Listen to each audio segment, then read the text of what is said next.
La vérité et la réalité.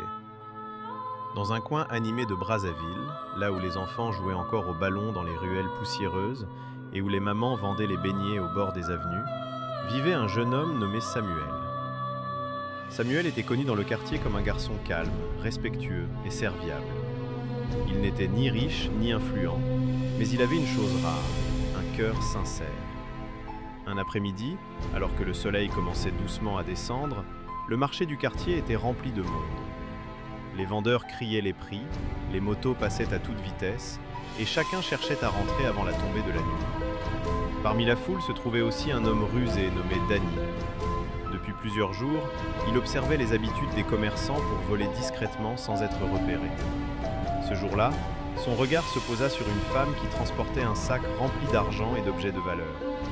Profitant de la confusion du marché, il vola rapidement le sac avant de disparaître dans la foule. Quelques minutes plus tard, il arriva près d'un arrêt de bus où Samuel attendait tranquillement son transport. Danny regarda autour de lui. Les cris commençaient déjà à se faire entendre derrière lui. « Au voleur! Au voleur !» Pris de panique, il eut une idée terrible.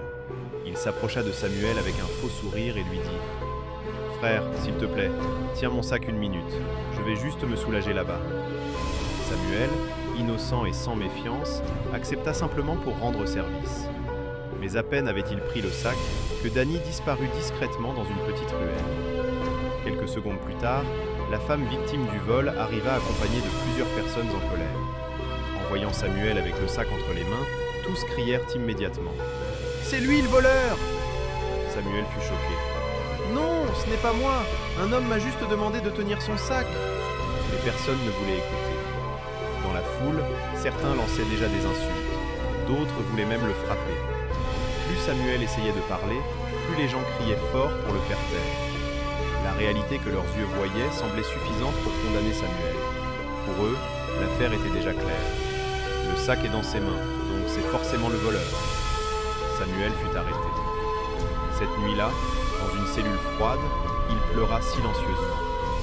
Non seulement à cause de la prison, mais surtout parce qu'il venait de découvrir une vérité douloureuse du monde. Les apparences peuvent parfois détruire un innocent.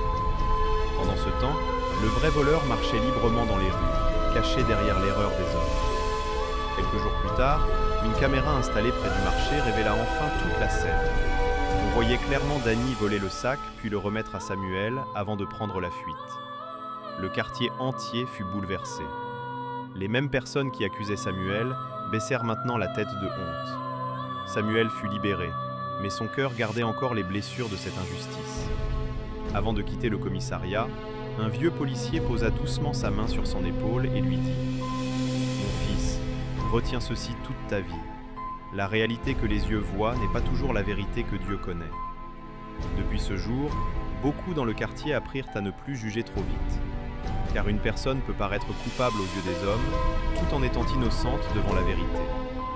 Moralité, ne juge jamais une situation uniquement par ce que tes yeux voient. Les apparences trompent souvent, mais la vérité finit toujours par sortir de l'ombre. Si cette histoire a touché votre cœur et vous a fait réfléchir, alors prenez une seconde pour aimer, partager et vous abonner à Tzedek Netou officiel.